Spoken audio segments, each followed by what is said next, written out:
আজ কিন্তু তোমাদের সঙ্গে একটা অসাধারণ রেসিপি শেয়ার করব, আর সেটা হতে লাউ পাতা চিংড়ি। তো লাউ পাতা চিংড়ি কিন্তু অনেকেই তোমার পাতার ভিতর এটা চিংড়ি মাছটাকে মাখিয়ে কিন্তু অনেকে ভাপায়। তো আমি কিন্তু সেটা করব না, আজকে কিন্তু আমি লাউ শাকটা দিয়ে রান্না করব। তো তোমরা চাইলে কিন্তু আমি সেম প্রসেসে কিন্তু লাউ পাতার ভিতর কিন্তু এইভাবে চিংড়ি মাছটা মাখিয়ে কিন্তু রান্না করতে পারো। তো চলো দেরি না করেই শুরু করে দিই রেসিপিটা।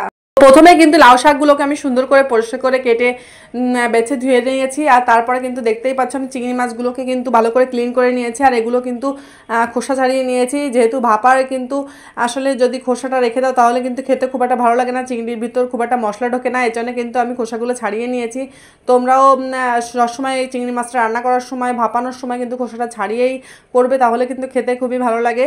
তো এই পর্যায়ে কিন্তু আমি একটা মশলা দিয়ে দিলাম। এই মশলার ভিতর কিন্তু আছে সরিষা, জিরা এবং কাঁচা লঙ্কা, সামান্য পরিমাণ লবণ হলুদ দিয়ে কিন্তু আমি এটা কিন্তু বেটে নিয়েছি। তারপরে কিন্তু এরপর দিয়ে দিচ্ছি হলুদ এবং লবণ, পরিমাণ মতো হলুদ লবণটা দিয়ে দেবে, যতটুকু পরিমাণ তোমরা রান্না করবে সেই হিসাবেই দিয়ে দেবে।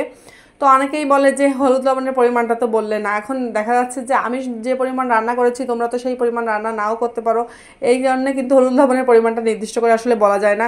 যে যে যতটা পরিমাণ রান্না করবে ততটা পরিমাণে কিন্তু হলুদ লবণটা ইউজ করতে হয়। এই পর্যায়ে কিন্তু দেখতেই পাচ্ছ আমি সয়াবিন তেল এবং সরিষার তেলটা দিয়ে দিলাম, এবং দিয়ে কিন্তু ভালো করে শাকের সঙ্গে মশলাটা এবং চিংড়ি মাছটা সুন্দর করে অনেকটা টাইম নিয়ে কিন্তু তোমরা ভালো করে মাখিয়ে নিবে। এই ধরনের রেসিপি কিন্তু যতটা সময় নিয়ে তোমরা হাতে সুন্দর করে মেখে নিতে পারবে ততটা কিন্তু খেতে বেশি সুস্বাদু হয়। তো আমি অনেকটা টাইম নিয়ে কিন্তু একটু মেখে নিয়েছি, তারপরে কিন্তু আমি অল্প পরিমাণ জল দিয়ে দিচ্ছি। আর এই পর্যায়ে তোমরা দেখে নেবে যদি হলুদের পরিমাণটা কম বেশি মনে হয়, এই পর্যায়ে কিন্তু তোমরা জলটা দেওয়ার পরে কিন্তু তোমরা হলুদ লাগলে একটু দিয়ে দিতে পারো। আর লবণের পরিমাণটা এই পর্যায়ে যেটুকু দিয়েছি সেটুকুই থাকবে। দেখা যাচ্ছে যে প্রথম অবস্থায় লবণটা একটু কম করেই দিবে, তাহলে দেখা যায় যে লবণ বেশি হওয়ার কোনো চান্স থাকে না। লাস্টের দিকে তোমরা চেক করে আবার লবণটা একটু দিয়ে দিবে। আমি কিন্তু এটা সবসময় ফলো করি, তাহলে কিন্তু লবণ তরকারিতে বেশি হওয়ার কোনো সুযোগ থাকে না। আসলে লবণটা কম হলে কিন্তু পরবর্তীতে অ্যাড করা যায়, কিন্তু বেশি হলে তো আর অ্যাড করা যায় না, এই জন্য কিন্তু আমি সবসময় এটাই করি।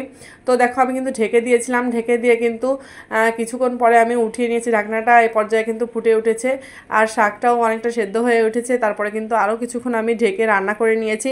দেখো এই পর্যায়ে কিন্তু ঝোলটা অনেকটাই কমে গেছে। সামান্য পরিমাণ নাড়াচাড়া করে কিন্তু নেওয়ার পরে কিন্তু আমি লাস্টের দিকে আরেকবার লবণটা চেক করে নিয়েছিলাম। চেক করে যদি লবণটা কম থাকে তাহলে এই পর্যায়ে তোমরা লবণটা একটু অ্যাড করে দেবা কিছুটা কম থাকলে। তো দেখো অলমোস্ট কিন্তু আমার রান্নাটা প্রায় হয়ে গেছে, এখানে কিন্তু আর কোনো কাজ নেই। তো এই যে যখন দেখবে এরকম শুকনো শুকনো হয়ে এসেছে, গা মাখা একটা ভাব চলে এসেছে, তখনই কিন্তু আমি নামিয়ে ফেলেছি। দেখো দেখতে কতটা অসাধারণ হয়েছে, আর যেমন লোভনীয় লাগছে দেখতে, খেতেও কিন্তু দুর্দান্ত হয়েছিল। আসলে এরকম একটা রেসিপি হলেই কিন্তু আর কিছুরই প্রয়োজন হয় না, একটা রেসিপি দিয়েই আমার মনে হয় এক থালা কেন 2 থালা ভাত খেয়ে ফেলা যায়। তো সবাই ভালো থাকো, আজকের মতো এই পর্যন্ত।